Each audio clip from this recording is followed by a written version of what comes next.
সুধীমণ্ডলী স্বাগত জানাচ্ছি বৈশাখী টেলিভিশনের সমসাময়িক বিষয় নিয়ে নিয়মিত আয়োজন ইস্পাহানী মির্জাপুর জিরো আওয়ারে।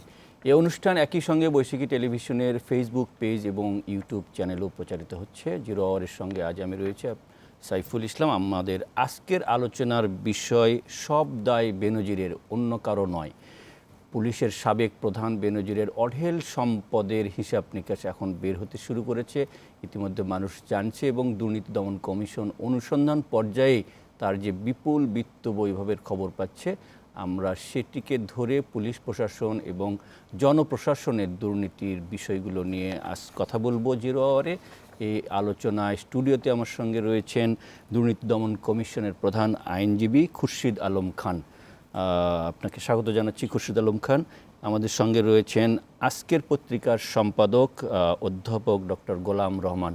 অধ্যাপক গোলাম রহমান, আপনাকেও স্বাগত জানাচ্ছি। এবং অনলাইনে আমাদের সঙ্গে যুক্ত থাকবেন ঢাকা বিশ্ববিদ্যালয়ের লোক প্রশাসন বিভাগের অধ্যাপক ডক্টর সাদিক হাসান। ডক্টর সাদিক হাসান, নিশ্চয়ই আমাকে শুনতে পাচ্ছেন? জি, শুনতে পাচ্ছি। অনেক ধন্যবাদ। প্রিয় দর্শক, আমরা আলোচনা শুরু করবার আগে একটু দেখতে চাই আজ বৈশাখী টেলিভিশনে প্রচারিত প্রধান প্রধান সংবাদ শিরোনাম। সে করে ঈদ করতে ঢাকা ছাড়ছে মানুষ, সব যাত্রাপথে ভিড় বাড়ছে। মহাসড়কে বড় যানজট নেই, ফেরিঘাটে নেই চিরচেনা হয়রানি।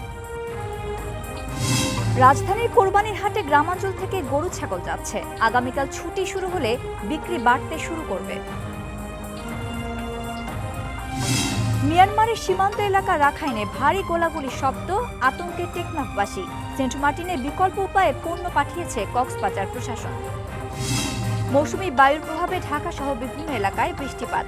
রাত থেকে সকাল পর্যন্ত 6 ঘন্টার বৃষ্টিতে আবার ডুবেছে সিলেট নগরী। এবং টি-20 বিশ্বকাপ ক্রিকেটে বাংলাদেশের 159 রানের জবাব দিতে ব্যাটিংয়ে নেদারল্যান্ডস, হাফ সেঞ্চুরি করেছেন সাকিব। সংবাদ শিরোনামগুলো দেখছিলাম। সবশেষ যে সংবাদ শিরোনামটি, সেটি ওয়েস্ট ইন্ডিজের সেন্ট ভিনসেন্টে টি-20 বিশ্বকাপের আজকের খেলায় নেদারল্যান্ডসের মুখোমুখি হয়েছে বাংলাদেশ এবং এখন পর্যন্ত বাংলাদেশের খেলার অবস্থাটা ভালো। আমরা এই অনুষ্ঠানের পক্ষ থেকে শুভকামনা জানাই বাংলাদেশের জয়ের জন্য। কিন্তু আমরা আলোচনা করব বেনজিরের দায় এবং অন্যান্য দায় নিয়ে দুর্নীতি।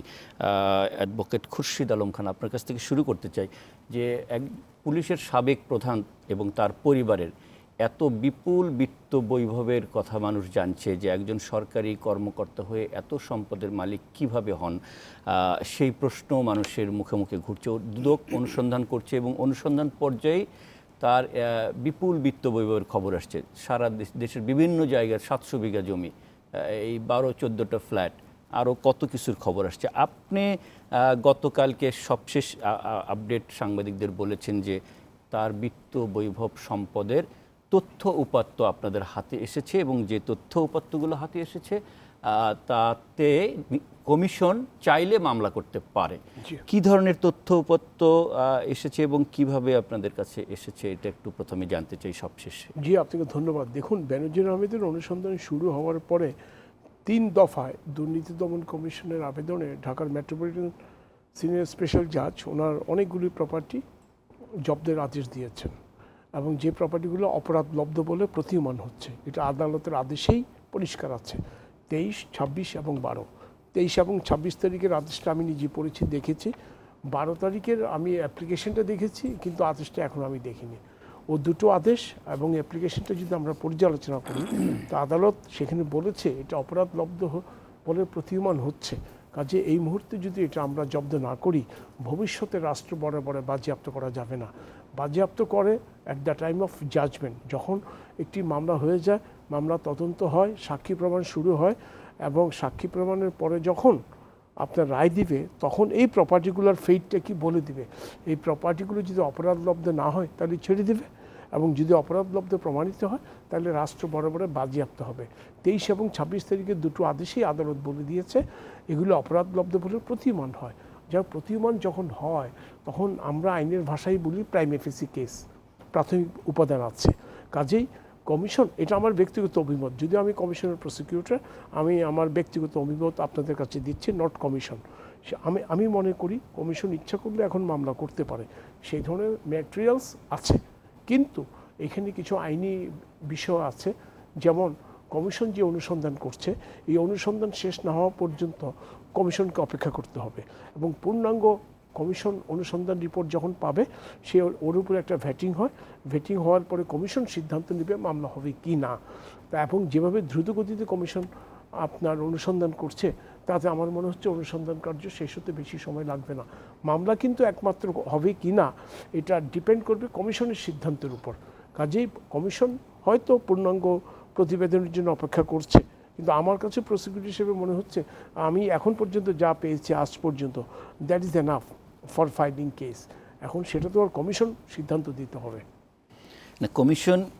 কমিশনের হাতে যদি এ ধরনের তথ্যপত্র থাকে যে মামলা করলে তারা প্রমাণ করতে পারবেন, যেটি আইনজীবী হিসেবে আপনি মত দিয়েছেন। না, আমি মত দিয়েছি মিডিয়ার কাছে, মিডিয়া আমাকে জিজ্ঞেস করেছে, সেই কারণে মিডিয়া আমার কাছে প্রশ্ন করেছে এই প্রশ্ন তো আপনারা এগুলো তথ্যপত্র পাচ্ছেন মামলা করছেন না কেন, তো ওরই জবাব ধরে আমি জবাবটা দিয়েছি। সেই তো অনুসন্ধান পর্যায়ে এমন তথ্যপত্র আছে মামলা করা যায়। এটা আইনজীবী হিসেবে আপনার অভিমত। মানে আমার নিজস্ব পর্যালোচনা। নিশ্চয় দুর্নীতি দমন কমিশনের যারা অনুসন্ধান করছেন তাদের হাতেই এইসব না, তথ্য। ওনারা অনেক বিজ্ঞ লোক, কমিশন অত্যন্ত বিচক্ষণ, 3 জন ব্যক্তি থাকেন, একজন অনুসন্ধান, একজন চেয়ারম্যান, একজন তদন্ত, এবং তার মধ্যে মানে সিনিয়র সচিব আছেন বা বর্তমান গভর্নমেন্টের সিনিয়র পাবলিক সার্ভিস কমিশনার কাজ করছেন, অত্যন্ত মেধাবী একজন মহিলা আসিয়া খাতুন, অত্যন্ত আমার কাছে অত্যন্ত ওনাকে সাউন্ড, মেধাবী এবং খুবই অনেস্ট মনে হয়েছেন। একজন সিনিয়র ডিস্ট্রিক্ট অ্যান্ড সেশন জাজ, যিনি ফর্মার ডিস্ট্রিক্ট জাজ ছিলেন, মিস্টার জহুরুল হক, উনি অত্যন্ত বিচক্ষণ ব্যক্তি। কাজে ওনারা নিশ্চয়ই সিদ্ধান্ত দেবেন ওনাদের মতো করে। না, গণমাধ্যমে খবর হবার পরে দেশের মানুষ মানে এক ধরনের আশ্চর্য হয়েছে যে একজন সরকারি কর্মকর্তা, একটি পুলিশের প্রধান হিসেবে এই বিপুল সম্পদ কিভাবে অর্জিত হলো। এই যে অর্জন করলেন, তিনি পদে থাকার প্রভাব বিস্তার করে করলেন কি না, এবং এক্ষেত্রে দায় কি কেবল তার? আমরা এই প্রসঙ্গে একটু অধ্যাপক ডক্টর সাদিক হাসান আপনার কাছে যেতে চাই যে পুলিশ বাহিনীর প্রধান হিসেবে তার যে সম্পদের পাহাড় আমরা যে দেশের মানুষ দেখতে পাচ্ছে, এই পুলিশ ইতিমধ্যে বলেছে যে এটা ব্যক্তির দায়। পুলিশের পক্ষ থেকে আনুষ্ঠানিকভাবে বলা হয়েছে যে এই দায়, এবং স্বরাষ্ট্রমন্ত্রী নিজেও বলেছেন এই দায় বাহিনী নেবে না, এটি তার ব্যক্তির দায়। কিন্তু একটি বাহিনীতে থাকা অবস্থায় বাহিনীর যে কোনো সদস্যের অনিয়ম, দুর্নীতি মনিটর করা, পর্যবেক্ষণ করার কোনো সিস্টেম ওই বাহিনীতে আছে কিনা, একজন লোক প্রশাসনের অধ্যাপক হিসেবে, বিশ্লেষক হিসেবে আপনার পর্যালোচনাটা কি? ধন্যবাদ সাইফুল ভাই। আমরা মানে আপনাদের মতো আমরা যারা সাধারণ মানুষ, তো মিডিয়ার মাধ্যমে তার কথা জানতে পেরেছি, এবং এই প্রতিদিনই যখন আমরা পেপারটা খুলি তখন দেখা যায় যে আলাদিনের চেরাগের মতো প্রতিদিনই কিছু না কিছু বেরোচ্ছে। আজকে সকালের পেপারও দেখেছি যে আরো কিছু সম্পদের ব্যাপার খবর মানে পাওয়া গেছে। এখন যেটা হয়েছে যে পুলিশের ক্ষেত্রে আমাদের সবচেয়ে বড় ব্যাপারটা হচ্ছে পুলিশ হচ্ছে ল এনফোর্সিং এজেন্সি, তাদের উপর আমাদের একটা বড় ধরনের আস্থা আছে যে কোনো সেই কাজ তারা করে থাকে। এবং যখন পুলিশের চিফের বিরুদ্ধে এই ধরনের একটা অভিযোগ আসে তখন স্বাভাবিক প্রশ্ন আসে যে আসলে তাহলে পুলিশের যে নিজস্ব যে ইন্টারনাল যে মেকানিজম সেটা আসলে কাজ করছে কিনা। বাকি সরকারি এজেন্সির কথা যদি আমরা না বলি বা যদি বাদ দিই, যদি সরাসরি পুলিশের কথাই বলি, পুলিশে কিন্তু ঠিক এরকম একটা বডি আছে যেটাকে বলা হয় পিআইও বা পুলিশ ইন্টারনাল ওভারসাইট ইউনিট। এবং এটা পুলিশ হেডকোয়ার্টারের অর্গানোগ্রামে দেখা যাবে যে পুলিশ হেডকোয়ার্টার একজন এআইজি এটার হেড। এবং এই পিআইওর মূল কাজটা হচ্ছে যে পুলিশ ফোর্সে যারা সদস্য যারা আছেন তারা যদি কখন কোনো ধরনের যদি অপরাধ করেন বা যদি দুর্নীতি করেন বা যে কোনো ধরনের অপরাধ হতে পারে সেইগুলো তদন্ত করা, এবং সেই এটা অনেকটা একটা নন জুডিশিয়াল ওভারসাইট মেকানিজম একটা, তদন্ত করা এবং এডুকেশন করা এবং সেগুলোর যে বিভিন্ন ধরনের শাস্তির ব্যবস্থাগুলো করা। এখন মজার ব্যাপারটা হচ্ছে যে এই সেলটা এক্সিস্ট করে এবং পুলিশের ওয়েবসাইটে গেলে এটা দেখা যায়, পুলিশ হেডকোয়ার্টারের ওয়ার্কনাবে দেখা যাচ্ছে। কিন্তু গত বহু বছর ধরে এবং বাংলাদেশ হওয়ার পর থেকে বা এখনো পর্যন্ত যে এই পিআইও যে কাজটা, সেই কাজটা কিন্তু ভিজিবল না। যে এটা কারণ অসংখ্যবার বিভিন্ন সময়ে পুলিশের বিভিন্ন সদস্যের বিরুদ্ধে এই ধরনের অভিযোগ এসছে বা যেগুলো সংবাদ মাধ্যমে প্রকাশিত হয়েছে, কিন্তু সেখানে পিআইও যে ঠিক কি কাজটা করেছে সেটা কিন্তু তেমন খুঁজে পাওয়া যায় না, এবং এটার যে প্রসিডিউরটা কি সেটাও কিন্তু তেমন খুঁজে পাওয়া যায় না যে এটা আসলে কিভাবে কাজ করে। এবং তবে খুব চেষ্টা করলে এবং আরেকটা বিষয় হচ্ছে যে পিআইও যেভাবে কাজ করে সেখানে যিনি কমপ্লেইন করছেন তার তেমন রোলটা আসলে তার নাই। এবং তার ইনকোয়ারি প্রসেস তার কোনো রোল থাকে না সেখানে। ফলে ইন্টারনাল ডিসিপ্লিনারি অ্যাকশন গুলো কিভাবে নেওয়া হচ্ছে এটা খুবই ধোঁয়াশা এবং খুবই অস্পষ্ট। এবং আমার যেটা মনে হয় বা আমি যেটা মানে এই পাবলিক অ্যাডমিনিস্ট্রেশন এর একজন ছাত্র এবং শিক্ষক হিসেবে বলতে পারি যে এই সমস্ত বিষয়গুলোতে একটা সুযোগ ছিল যে কেউ যদি পুলিশ সদস্যের মধ্যে যে এই কাজগুলো করে তাহলে পিআইও সেই রোলটা কিন্তু প্লে করা উচিত ছিল এবং তারা কিন্তু খুঁজে বের করতে পারত। এইখানে কিছু প্রশ্ন আসে যে একজন পুলিশ প্রধান তিনি বা যেকোনো মানুষই যখন হন না কেন, আমরা নিউজে দেখেছি যে তিনি একদিনে ৪ টা ফ্ল্যাট কিনেছেন। আবার একই সঙ্গে শত, শত বিঘা জমির মালিক তিনি রয়েছেন এবং সেই শত, শত বিঘা যখন জমি তিনি কিনেছেন সেটা কোনো রকম কোনো রাষ্ট্রীয় মানে এই সংস্থা সেটা টের পেল না, জানলো না। এটা খুবই হচ্ছে মানে এই ইন্টারেস্টিং, খুবই মানে অদ্ভুত একটা বিষয়। আবার এটাও আমরা পেপারে দেখেছি যে পুলিশ ফোর্সের বা র‍্যাবের যারা আছেন তারাও কিন্তু তাদের সেই জমিগুলো বা অন্যগুলো সেগুলোকে পাহারা দিতে তাদেরকে ইউজ করা হয়েছে। তো ফলে অ্যা আমরা এই সমস্ত থেকে খুব স্পষ্ট বোঝা যায় যে পিআইও আছে, পিআইও কাজ করছে কিন্তু পিআইও বোধহয় সেভাবে করে তারা তাদের যে রোলটা, তাদের যে রোলটা প্লে করার কথা, সেই রোলটা বোধহয় প্লে করছে না। এখানে দুর্নীতি দমন কমিশনের প্রধান কৌঁসুলি আছেন। খুব বিজ্ঞ মানুষ, খুরশিদ ভাই। তো তিনি তিনি আরো ভালো বলতে পারবেন যে দুদক যখন শুরু হয় তখন আরেকটা মানে আমাদের ভরসার জায়গা ছিল দুদক যে তারা আসলে সরকারি কর্মকর্তা-কর্মচারী সহ সবার দুর্নীতির ব্যাপারটা দেখবে। কিন্তু সেটাও কিন্তু এই কয়েকবার ইয়েটা চেঞ্জ করা হয়েছে। সেই আইনটা চেঞ্জ করা হয়েছে। এখন দুদকের হাত থেকে অনেক কিছু নিয়ে যাওয়া হয়েছে। সেটা তিনি ভালো বলতে পারবেন। সো দেখা যাচ্ছে যে আমরা যেই দুর্নীতির জেহাদটা ঘোষণা করছি বা ইন্টারনালি যেগুলো দেখার কথা ছিল, সেইভাবে কিন্তু দেখা যাচ্ছে যে আসলে কাজ করছে না। মানে খুবই ইন্টারেস্টিং এটা যে পিআইও যদি একটা ভালো রোল প্লে করতে পারত, তাহলে হয়তোবা পুলিশ ফোর্সের মধ্যে এই ধরনের যাদের টেনডেন্সি আছে, পুলিশ ফোর্সের মধ্যে যে দুর্নীতি বা অন্য যা কিছু আছে, সেগুলো হয়তো অনেক কমে আসতো। আমি মনে জি, করি যে এটা একটা বড় সুযোগ এসছে এবং সেই সুযোগটা পুলিশ ফোর্সের সদ্ব্যবহার করা উচিত। যিনি বর্তমান প্রধান আছেন তাদের উদ্যোগ নেওয়া উচিত যেটাকে আরেকটু আ মানে এটাকে অটোনমাস করে ফেলা, এটাকে আরেকটু এটাকে যেন অ্যাক্ট করতে পারে সেই সুযোগটা দেয়া। যাতে করে ভবিষ্যতে যেন এই ধরনের কথা বলতে না হয় যে এটার দায় পুলিশ বিভাগ নেবে না। কারণ আগেই এটাকে কিন্তু ব্যবস্থা গ্রহণ করার মতো অবস্থা কিন্তু ছিল এবং সেটা তারা করতে পারত। তো আমার জি, অনেক মানে এতটুকুই মনে হয়। জি, অনেক ধন্যবাদ ডক্টর সাদিক। আপনি চমৎকার কিছু তথ্য দিয়েছেন। আমরা আলোচনা করব। তবে আ প্রিয় দর্শক আপনাদেরকে জানিয়ে রেখে আমি অনুষ্ঠানের শুরুতে বলেছিলাম যে নিউ আ নেদারল্যান্ডস এবং বাংলাদেশের খেলা হচ্ছিল টি-20 বিশ্বকাপের এবং এই খেলায় বাংলাদেশ ২৫ রানে জিতেছে নিউজিল্যান্ডকে হারিয়ে। আমরা বাংলাদেশ দলকে অভিনন্দন জানাই। আ অধ্যাপক ডক্টর গোলাম রহমান আপনার কাছে আসছি। আ একটি তথ্য যেটি হলো যে আমাদের আজকের শিরোনাম ছিল যে সব দায় বেনজিরের, আর কারো নয়। কিন্তু আমরা জানতে চাচ্ছিলাম যে পুলিশ প্রধান হিসেবে যতদিন তিনি ছিলেন ততদিন পর্যন্ত কোনো খবর হয়নি। এরপর খবর হতে শুরু করলো এবং যে পরিমাণের যত খবর আসছে আরও হয়তো আছে, অনুসন্ধান করছে দুর্নীতি দমন কমিশন। কিন্তু এই পুলিশ প্রধান হিসেবে তিনি অবসরে যাবার পরে এগুলো খবর হচ্ছে। তার আগেই পুলিশ বাহিনীর কেউ দুর্নীতিতে জড়িত হচ্ছে কিনা, অনিয়ম করছে কিনা সেটা দেখবার একটা সিস্টেম পদ্ধতি পুলিশ বাহিনীতেই আছে। এবং ডক্টর সাদিক যে তথ্যটা দিলেন যে এটি কখনোই কাজ করে নাই, দৃশ্যমান না। না, তাহলে দায় কি কেবল ব্যক্তির? এখন যে পুলিশ বাহিনী বলছে যে এই দায় তারা নেবে না, এখানে কি অন্য কারো দায় দেখেন ডক্টর রহমান? হ্যাঁ, ধন্যবাদ।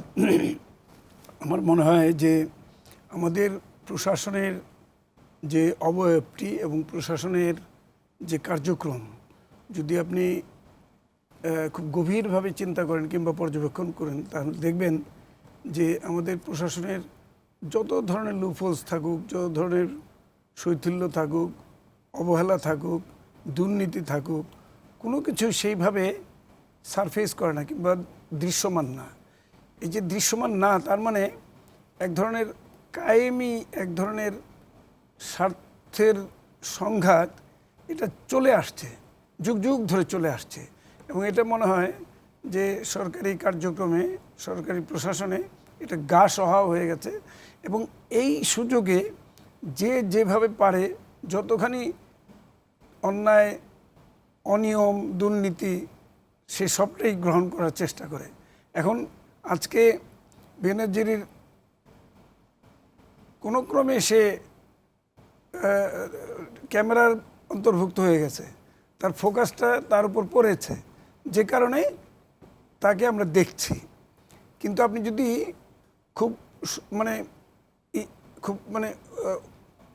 ওভার জেনারেলাইজড একটা ভিউ যদি নেন, তাহলে দেখবেন কি কম বেশি সরকারি কর্মকর্তা কর্মচারী দুর্নীতির ঊর্ধ্বে কজন আছেন খুঁজে বের করতে হবে। আমি বলছি না যে সবাই খারাপ, তা আমার বলার উদ্দেশ্য নয়, কিন্তু এই আপাত দৃষ্টিতে মনে হচ্ছে যে প্রশাসনে যারা আছেন কম বেশি সবাই মনে হয় দুর্নীতির কাফেলায় সামিল হয়ে গেছেন। হ্যাঁ, নিশ্চয়ই কিছু ভালো লোক তো অবশ্যই আছে, নইলে এই প্রশাসন এই সমাজ তো টিকতো না, তারাই তো হয়তো টিকিয়ে রেখেছেন।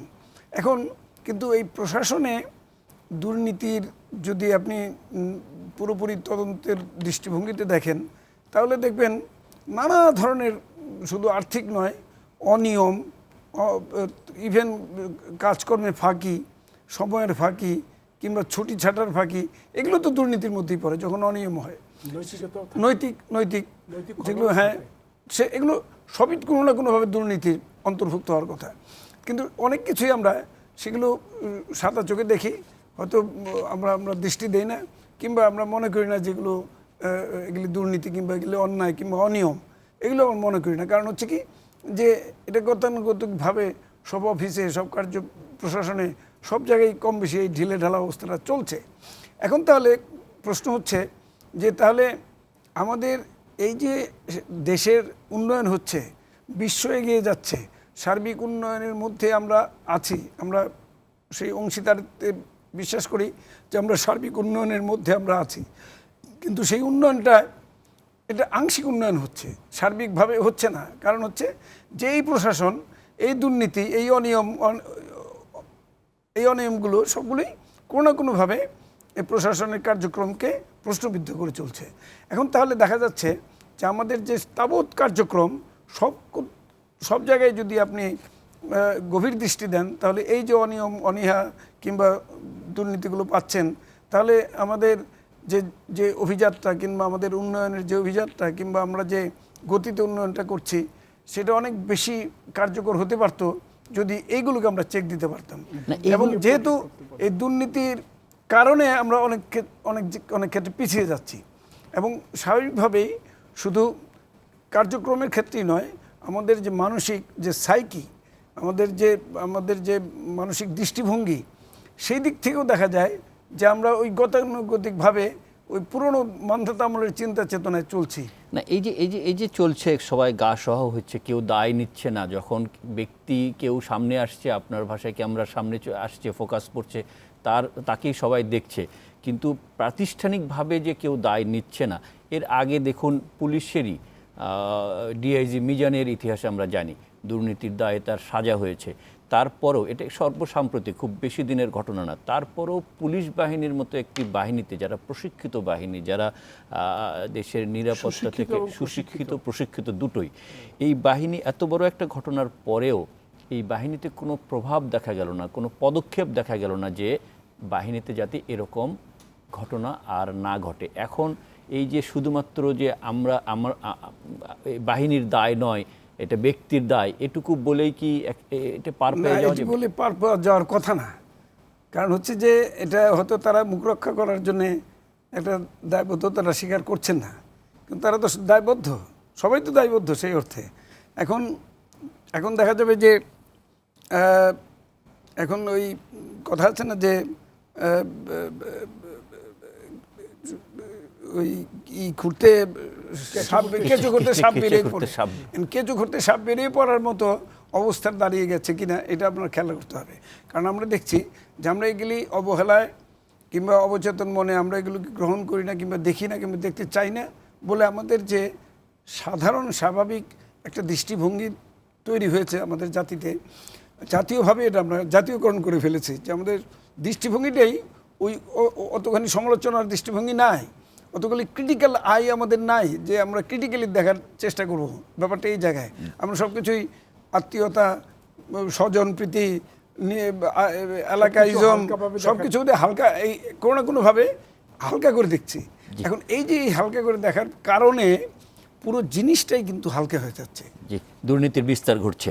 এবং এই যে দুর্নীতি প্রতিরোধের জন্য আমাদের শুধু পুলিশ বাহিনীর আমরা আলোচনা করছি, কিন্তু পুলিশ বাহিনী ছাড়াও জনপ্রশাসনের অন্যান্য মন্ত্রণালয় এটার এবং দুর্নীতি দমন কমিশনের নিজেরও আইনগত কোনো দুর্বলতা আছে কিনা এই প্রশ্ন অ্যাডভোকেট খুরশিদ আলম খান আপনার কাছে রেখে দিচ্ছে। আমরা বিরতি নেব, বিরতির পরে আপনার কাছে আসব। ডক্টর সাদিক, আপনিও থাকুন আমাদের সঙ্গে, আপনার কাছ থেকেও আপনার মন্তব্য জানবো। প্রিয় দর্শক, আমরা ফিরছি ছোট্ট একটা বিরতির পর, আমাদের সঙ্গেই থাকুন।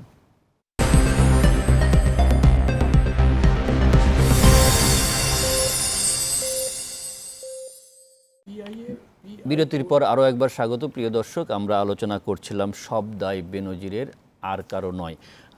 অধ্যাপক ডক্টর সাদিক হাসান অনলাইনে যুক্ত আছেন, ঢাকা বিশ্ববিদ্যালয়ের লোক প্রশাসন বিভাগের অধ্যাপক।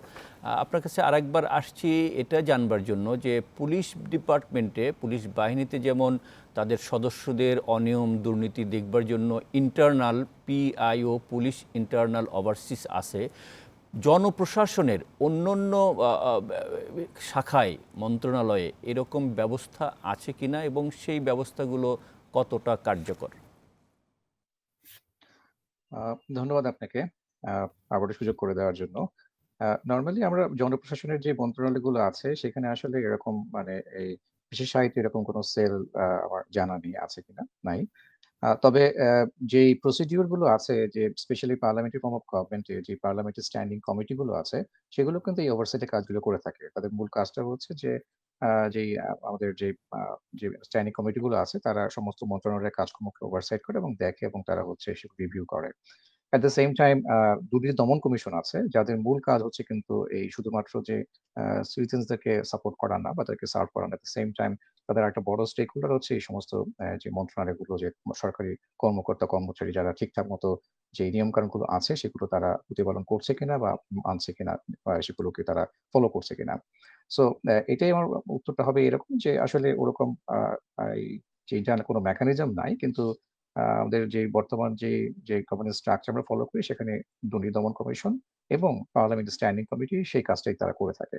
আর এর বাইরে মিডিয়া তো আছেই, তারা সবসময় তো রিপোর্ট করছেই। যে তবে আমার যেটা মনে হয়, যেটা এটা সম্পূর্ণ ব্যক্তিগত একটা আমার হচ্ছে মতামত, সেটা হচ্ছে যে এরকম একটা ছোট যদি সেল থাকা যদি তৈরি করা যায় বিভিন্ন মন্ত্রণালয়ে, তাহলে হয়তোবা যে যেরকম আমরা বিভিন্ন সময়ে যে বিভিন্ন মন্ত্রণালয়ে বা বিভিন্ন যে সরকারি কর্মকর্তার বিরুদ্ধে বা সরকারি অফিসের বিরুদ্ধে যে সমস্ত দুর্নীতির যে অভিযোগগুলো আমরা পেয়ে থাকি, এবং আমাদের যে অবস্থানটা যদিও অনেক এখন বেটার হচ্ছে প্রতি বছরই, কিন্তু তারপরে কিন্তু খুব একটা ভালো না। যেটা আমরা জানি যে ওই যে যে যে দুর্নীতি যে সূচকটা যেটা আছে, যে দুর্নীতি পারসেপশন ইনডেক্সে আমাদের অবস্থান কিন্তু খুব একটা ভালো না। তো সেখান থেকে বোধহয় একটা উত্তরণ ঘটতে পারে যদি আমরা এরকম মন্ত্রণালয় যে অনুযায়ী প্রতি মন্ত্রণালয় যেরকম একটা সেল যদি তৈরি করা যেতে পারে। তো জি, আমি অনেক ধন্যবাদ ডক্টর সাদিক। জি আপনি খুব হয়। পরিষ্কার জি। করেছেন যে একটি হলো যে সেল করা, আর যে সেলগুলো রয়েছে বিশেষ করে পুলিশে সেগুলোকে আরো সক্রিয় করা, ফাংশনিং এবং করা। সেগুলোকে আসলে দিতে হবে, অটোনমি দিতে হবে, যে কাজ করার সুযোগ করে দিতে হবে। এবং তাদের উপর কোন ধরনের প্রেশার ক্রিয়েট করা যাবে না। এটা এনশিওর করতে হবে। কারণ তারা যদি খুবই সঠিক, প্রেশারে কাজ থাকে করার সুযোগ করে তাহলে দিতে হবে, তাহলে স্বাধীনতাও আর দিতে করতে হবে। পারবে না। জি, জি, ধন্যবাদ। ধন্যবাদ ধন্যবাদ আপনাকে। আপনাকে। অ্যাডভোকেট খুরশিদ আলম, আমি বিরতির আগেও যেটি বলছিলাম যে এই আইনি কাঠামোতে কোনো দুর্বলতা আছে কিনা, যে আমরা অবসরের পরে একজন বেনজির সম্পর্কে জানি, কিন্তু থাকা অবস্থায়, পদে থাকা অবস্থায় এরকম কত শত বেনজির আছে বা আজিজ আছে বা মিজান আছে তা তো আমরা জানতে পারি না। এটা জানবার জন্য যেমন দুর্নীতি দমন কমিশনের চেয়ারম্যানও বলেছেন যে মন্ত্রণালয়গুলোর আইন বিধিতে দুর্নীতি দমনের কথা নেই, জনপ্রশাসনের অন্যান্য শাখাতেও নেই। এই তারপরে আপনার সরকারি কর্মকর্তা থাকা অবস্থায় দুর্নীতি দমন কমিশন সরাসরি অনুসন্ধান করতে পারে না, মামলা করতে পারে না, এটা কিভাবে ব্যাখ্যা করবেন? না দেখুন, ডক্টর সাদিক হাসান সাহেব যেটা বলেছেন ওটা ওনার দিক থেকে ঠিকই আছে, কিন্তু আমাদের এখানে একটা সরকারি কর্মচারী আইন আছে 2018 সনে যেটা হয়েছে। এর আগে ছিল পাবলিক সার্ভিস রিটায়ারমেন্ট অ্যাক্ট, তারপর ডিসিপ্লিন অ্যাপিল রুলস ছিল, কিন্তু সর্বশেষ সব কিছু কম্পাইল করে একটা আইন করা হয়েছে, সরকারি কর্মচারী আইন 2018। এই সরকারি কর্মচারী আইন 2018 পুলিশের জন্য অ্যাপ্লিকেবল। এটা যদি স্ট্রিক্টলি ফলো করা হয়, সাদিক সাহেব যে কথাগুলি বললেন ওগুলো কিন্তু পুরোটা কভার হয়ে যায়।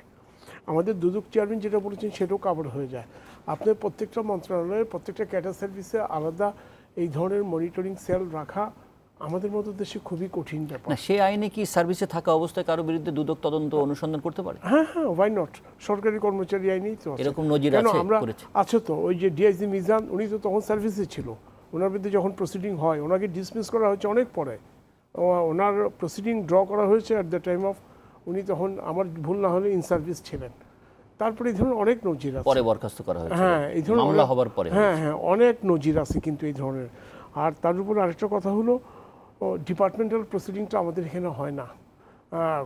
কোনো কিছু হলেই আগে দুদক কোথায়, দুদককে দাও, দুদক তো একটা প্রতিষ্ঠান, তার পক্ষে পুরো দেশের দুর্নীতি এই অল্প শিডিউল অফেন্স দিয়ে করা সম্ভব না, আপনি যে ভাষায় বলেন। আপনি যদি ডিপার্টমেন্টাল প্রসিডিং করে আপনার অধস্থন ঊর্ধ্বতন কর্মকর্তার বিরুদ্ধে যদি ব্যবস্থা নেন অ্যাকর্ডিং টু সরকারি কর্মচারী আইন 2018 অনুযায়ী, তাইলেই তো 50% কাজ হালকা হয়ে যায়। আপনি দুদকে পাঠাচ্ছেন সঙ্গে সঙ্গে ফাইন, ওর আগে একটা নিজস্ব ডিপার্টমেন্টাল প্রসিডিং করেন, সেখানে একটা ফাইন্ডিংস দেন যে কী কারণে তাকে আপনারা গিলটি প্লিড করছেন বা গিলটি না। অনেক সময় দেখা যাচ্ছে ডিপার্টমেন্ট তাকে বলছে গিলটি না, আবার দুদকের কাছে সে গিলটি হয়ে যাচ্ছে। পরে কোর্টে এসে বলে যে আমার ডিপার্টমেন্ট আমাকে অ্যাকুইটেল করেছে, কমিশন আমাকে ইমপ্লিকেট করে দিয়েছে আউট অফ গ্রাজ। এই ধরনের বক্তব্য আমরা কিন্তু শুনি। কিন্তু এই জায়গাগুলো সরকারি কর্মচারী আইন 2018 যদি স্ট্রিক্টলি ফলো করা হয় তাহলে আমার মনে রোধ করা যাবে। আর আপনার যেটা একটা গুরুত্বপূর্ণ প্রশ্ন, আফটার রিটায়ারমেন্ট কেন আমরা এগুলো পাই, ইন সার্ভিসে আমরা কেন পাই না, এটা অনেক কঠিন ব্যাপার। আমাদের মতো দেশে সম্ভব না, অনেক ক্ষেত্রে, কিছু কিছু ক্ষেত্রে হয়তো সম্ভব, সব ক্ষেত্রে এটা সম্ভব না। এই যে দেখুন পুলিশের আইজির কথা বললেন, ফর্মার আইজি, উনি আইজি হিসেবে আমি যদি ওনার রেকর্ড চাই উনি আমাকে দিবে? ওনাকে যদি জিজ্ঞেস করি ভাই আপনি কত প্রপার্টি কিনছেন, কত অ্যাপার্টমেন্ট কিনছেন, এটা কি দিবে? ওনার কাছে তো প্রশ্নই করার সাহস কিন্তু পাবে না। সাধারণ নাগরিকরা যেমন এই যে ট্যাক্স ফাইল দেয় সেখান থেকে এনবিআর খুঁজে পায়, দুদক খুঁজে পায়, তাদের ক্ষেত্রে পাবে না কেন? তাদেরও তো ফাইল আছে। যখন প্রসিডিং শুরু হচ্ছে, একটা প্রসিডিং ইনিশিয়েট করা অবস্থায় এক ধরনের ব্যাপার, এবং প্রসিডিং না থাকা, না প্রসিডিং নাই কিন্তু ওনার ব্যাপারে আমরা জানলাম বা জানার পরে ওনার কাছে আমি রেকর্ড ছিলাম, উনি কি কখনো দিবে? আমাদের মতো দেশে এটা সম্ভব না। পুলিশের আইজির কাছে, সিটিং আইজির কাছে তার তথ্যপত্রের তার জন্য মানে কাঠামোগত একটা দুর্বলতা না, কাঠামোগত এটা দুর্বলতা না, আমি বলছি নিজেদের স্বচ্ছতার অভাব। হ্যাঁ, এই জন্য আমাদের একটা সাজেশন হলো, আমার ব্যক্তিগত একটা সাজেশন, সেটা হলো আপনি যখন এন্ট্রি বডি ঢুকছেন পাবলিক সার্ভিস কমিশনে, তখন আপনার ডেটা দেওয়া উচিত আপনার কত প্রপার্টি আছে, আপনি কি কি প্রপার্টি আছেন, বাবার কাছে কত প্রপার্টি ইনহেরিট করছেন, শ্বশুরবাড়ি থেকে কত ইনহেরিট করছেন। শ্বশুরবাড়ির কথাটা আমি এই কারণেই বললাম, আমাদের এখানে প্রায় আমরা দুর্নীতি দমন কমিশনের মামলায় দেখতে যাই, শ্বশুর তাকে দিয়েছে ফ্ল্যাট, শাশুড়ি তাকে দিয়েছে ধার, তারপরে তার ব্রাদার ইন ল দিয়েছে অ্যাপার্টমেন্ট, এই ধরনের একদম কমন ফেনোমেনন। একটা প্রশ্ন আমি করতে চাই সাহেবকে, যে যদি যাদেরকে ডাকা হলো তদন্তের জন্য, কেউ যদি মনে করে থাকেন যে আমি যাব না, সেখানে কমিশনের কি করার আছে? আচ্ছা, হ্যাঁ, সেখানে কাউকে বাধ্য করা যাবে না, নাম্বার 1। নাম্বার 2 হলো এখানে কমিশন জিজ্ঞাসাবাদ করতে পারে, পার্সোনাল হিয়ারিং দিতে পারে যদি কমিশন মনে করে। কমিশন মনে না করলে তাকে জিজ্ঞাসাবাদ নাও করতে পারে। কিন্তু for securing ends of justice, commission যখন অনুসন্ধান করে, তদন্ত করে, কমিশনকেও একটা ন্যায় বিচার নিশ্চিত করতে হবে, এবং সেই ন্যায় বিচার নিশ্চিত করার জন্য ওনাকে ডাকা হয়। ওনাকে ডাকার পরে যদি উনি না আসে প্রথমবার, তাহলে ওনাকে 15 দিন সময় দিতে পারবে। এটা আপনি আপনার অ্যাপ্লিকেশন করেও পেতে পারেন, অ্যাপ্লিকেশন যদি উনি না আসেন আমরা এমনি দিতে পারি, এমনি সুমুটো একমুখী হয়ে আমরা আরো 15 দিন ওনাকে সময় দিই, কিন্তু এর বাইরে কমিশন দেওয়ার ক্ষমতা নেই। তখন কমিশন তার আইন অনুযায়ী পদক্ষেপ নেবে। তার জন্য পদক্ষেপটা কি হয় যদি এই যে ধরুন সময় দিয়েছেন পরের তারিখেও আসলো না? তখন আমরা নোটশিটে ওখানে কমিশনের অনুসন্ধানকারী দল সেটা লিখে রাখে, ওনাকে পরপর দুবার সময় দেওয়া হলো, কিন্তু উনি এখানে হাজির হননি, কাজে ওনার কোনো বক্তব্য নাই। জি, ধন্যবাদ ডক্টর গোলাম রহমান। একটি ছোট্ট বিষয়, এই যে আলোচনাগুলো হয় যখন ক্যামেরার ফোকাসে আসে তারপরে আলোচনা হয়, কিন্তু এবং টিআইবি দুর্নীতি বিরোধী একটি সংস্থা, তারা বিভিন্ন সময় এই সূচক প্রকাশ করে, ডক্টর সাদিকও যেটা বলছিলেন, এবং আমরা দেখতে পাই যে পুলিশ বাহিনী বরাবরই শীর্ষে থাকে। একটি দেশের আইন শৃঙ্খলা রক্ষার জন্য, নাগরিকদের নিরাপত্তার জন্য পুলিশ বাহিনীর যেমন গুরুত্ব আছে, দরকার আছে, প্রয়োজন আছে, কিন্তু পুলিশ বাহিনীর কোনো সদস্যের কারণে পুরো বাহিনী এরকম শীর্ষ দুর্নীতিগ্রস্ত হবে, এর পরেও সংশোধনের কোনো পদক্ষেপ দেখা যায় না কেন এই বাহিনী? আমার কেন যেন মনে হয় যে আমরা যে আইন কানুনের মধ্য দিয়ে চলছি, এই আইন কানুনগুলি এত বেশি পুরনো কিংবা এত বেশি গা সওয়া যে এবং এই আইনের প্রয়োগও এত বেশি জটিলতা আছে, যে কারণে আইনকে শ্রদ্ধায় রেখে আইনের শাসন সঠিকভাবে পাওয়ার কোনো সুযোগ আছে বলে মনে হচ্ছে না। বিষয়টা হলো এই জায়গায় আমরা যুগ যুগ ধরে যে আইনি কাঠামোতে চলে আসছি, এগুলো নতুন করে চ্যালেঞ্জ হয়ে যাচ্ছে এবং এই চ্যালেঞ্জ আরও বেশি নতুন চ্যালেঞ্জের মুখোমুখি হবে। কিন্তু সেই চ্যালেঞ্জটাকে গ্রহণ করে আমরা তার কোনো সংস্কার করছি বলে তো আমার মনে হয় না। আমরা যদিও প্রচুর নতুন আইন গ্রহণ করছি, সংসদে চালু করছি নতুন নতুন আইন, নতুন নতুন প্রেক্ষাপটে, নতুন নতুন আপনার বিজ্ঞান, তারপরে প্রযুক্তি, এগুলোর উন্নয়নের সাথে সাথে তাল মিলিয়ে নতুন আইন প্রণয়ন হচ্ছে। কিন্তু গতানুগতিকভাবে যে আইনগুলো চলে আসছে, এগুলি এত বেশি ঢিলে ঢালা, এত বেশি চ্যালেঞ্জ করার প্রয়োজন হয়ে পড়েছে যে সেখানে এই আইন এবং এই আইন কার্যকর করার যে পদ্ধতি, এটা দিয়ে ন্যায্য আইনের শাসন কায়েম করা সহজ না কিংবা সম্ভব বলে মনে হয় না।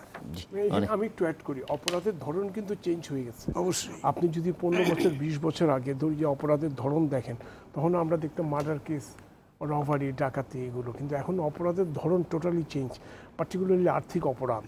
আর্থিক অপরাধের ধরন এটা পুরো পৃথিবীব্যাপী। এই যেমন মানি লন্ডারিং, অর্থ পাচার হচ্ছে কীভাবে, হুন্ডির মাধ্যমে টাকা চলে যাচ্ছে, ওয়েজ আন্ডার স্কিমের মাধ্যমে রেমিটেন্স হুন্ডির মাধ্যমে আসছে, তারপর আন্ডার ভয়েস, ওভার ইনভয়েসিং, এই অপরাধগুলো কিন্তু 20 বছর আগে ওয়ার্ল্ডের মনিটারি সিস্টেমটাই তো চেঞ্জ হয়ে গেছে। এই অপরাধের ধরনগুলো কিন্তু চেঞ্জ হয়নি। না, নট অনলি দ্যাট, আপনার মানি লন্ডারিং ইনভেস্টিগেশন করতে হলে খুব হাইলি এডুকেটেড, ইকুইপড হতে হবে। আপনি ট্র্যাডিশনাল ইনভেস্টিগেটিং অফিসারকে দিয়ে মানি লন্ডারিং এটা করা সম্ভব না। নট অনলি দ্যাট, খুব হাইলি এডুকেটেড। ধন্যবাদ। একটি হলো যে অপরাধের ধরন বদলেছে, অনেক বদলে গেছে। আইন যেমন পরিবর্তন করতে হবে তার সাথে এবং এরকম দক্ষ তদন্তকারী এবং করতে হবে। আমরা আরেকটি প্রসঙ্গ নিয়ে আবার আসবো আপনাদের দুজনের কাছে এবং ডক্টর সাদিক আপনার কাছেও। আমরা একটা বিরতি নিচ্ছি। প্রিয় দর্শক, আমরা ফিরছি ছোট্ট একটা বিরতির পর।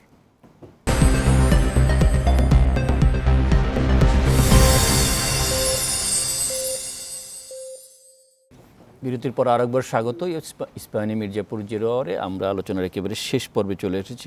অধ্যাপক সাদিক হাসান, আপনার কাছ থেকে একটু শুনতে চাই। আপনি বলেছেন যে এই যে ইন্টারনাল ওয়াচডগগুলো, মনিটরিং সিস্টেমটা ফাংশন করছে না। এটাকে কার্যকর করা গেলে তো দুর্নীতি অনেকটাই হয়তো শুরুতেই প্রশমন করা যেত। এগুলো কার্যকর করতে হলে কি করতে হবে? এটা খুব ভালো প্রশ্ন করেছেন। আমি প্রশ্নের উত্তর দেওয়ার আগে আরেকটা ছোট্ট একটা উদাহরণ দিয়ে নিই। সেটা হচ্ছে আমেরিকান পুলিশ বাহিনীর কথা আমরা সবাই জানি। সারাক্ষণ আমরা যখন মুভি-টুভিগুলো দেখি, সেখানে দেখি যে আমেরিকান পুলিশ বাহিনী সবসময় নিয়ম মেনে কাজ করে। কিন্তু সেখানেও নিয়মের ব্যত্যয় ঘটে। কিন্তু সেটা দেখার জন্যে আমেরিকান পুলিশ বাহিনীতে ইন্টারনাল অ্যাফেয়ার্স নামে একটা এরকম, আমাদের যেরকম পিআইও, ঠিক ওদের এরকম ইন্টারনাল অ্যাফেয়ার্স নামে একটা বডি আছে। এবং যাদেরকে কিন্তু এরকম মানে এম্পাওয়ার করা হয়েছে, যারা মানে কোনো ধরনের কোনো প্রেশার ছাড়া, কোনো ধরনের কোনো কিছু ছাড়াই তারা কিন্তু যেকোনো তারা তাদের যে আইনগুলো তারা এক্সিকিউট করতে পারে। আমাদের এখানে যেটা সমস্যাটা হচ্ছে যে আমাদের এই যে আপনারা যে একটু আগে আলোচনা করছিলেন যে আইন নিয়ে এবং পুরোনো আইন নিয়ে কথা বলছিলেন, সেটার একটা বড় সমস্যাটা হচ্ছে যে আইনগুলো সবগুলোই বেশিরভাগই কিন্তু খুরশিদ ভাই ভালো জানেন যে এগুলো বেশিরভাগই তৈরি হয়েছে ব্রিটিশ আমলে, এবং সেই ব্রিটিশ আমলটা ছিল হচ্ছে কলোনিয়াল একটা অ্যাডমিনিস্ট্রেশন, এবং তারা এটা ছিল কলোনি, এবং সেই পার্সপেক্টিভ থেকে তারা আইনগুলো তৈরি করেছে। বর্তমানে বাংলাদেশে যেটা হয়েছে, এই কনটেক্সট কিন্তু পুরো চেঞ্জ। এই পুরো মানে চেঞ্জ কনটেক্সটে আইনগুলো আসলে অবশ্যই চেঞ্জ করা উচিত। এবং সেই সূত্র ধরে বলতে চাই যে যদি এগুলোকে আসলেই কাজ করাতে হয়, তাহলে যে পিআইও আছে তাকে এনাফ আপনার অটোনমি দিতে হবে। তাদেরকে এই যেই স্বাধীনতা দিতে হবে কাজ করার, এবং যে কারো বিরুদ্ধে অভিযোগ ইনভেস্টিগেট করার, সেটাকে তারা হচ্ছে যে অভিযোগ যে জমা দেওয়ার, এই যে পুরো প্রসিডিউরটা, এটাকে আরো স্পষ্ট করতে হবে। আমরা যেটা এখন বলছি যে দৃশ্যমান না, এবং এটাই আসলে আমি বলতে চাই যে দৃশ্যমানটা করতে হবে। কারণ দৃশ্যমান করলে পরেই যেটা হবে, যেটা মেসেজ যাবে, একটা হচ্ছে আমরা যারা সাধারণ জনগণ আছে তাদের কাছে, যে হ্যাঁ, একটা জিনিস ভালো কাজ করে। এবং এট দ্য সেম টাইম যারা পুলিশ অফিসার যারা আছে বা পুলিশ ফোর্সে যারা আছে, তারাও জানবেন যে এটা একটা এরকম বিষয়টা আছে, এবং আমরা যদি কিছু রং ডুইং করি, তাহলে আমরা আসলে মানে এটার জন্য পে করতে হবে। তো এটা দৃশ্যমান করার জন্য সবচেয়ে বেশি ইম্পর্টেন্ট দরকার হচ্ছে যে পুলিশের এটা দেয়া। কিন্তু এটার মূল যেই জায়গাটা, আমার ব্যক্তিগত মতামত হচ্ছে যে এই সবকিছুই সম্ভব যদি সেখানে রাজনৈতিক সদিচ্ছাটা থাকে। আমাদের যে অনেক ধন্যবাদ। সরকারগুলো আছে খুবই এই পলিটিক্যাল উইলটা থাকলে পরেই সম্ভব, এছাড়া সম্ভব না। এটা আমার ব্যক্তিগত অনেক মতামত। ধন্যবাদ।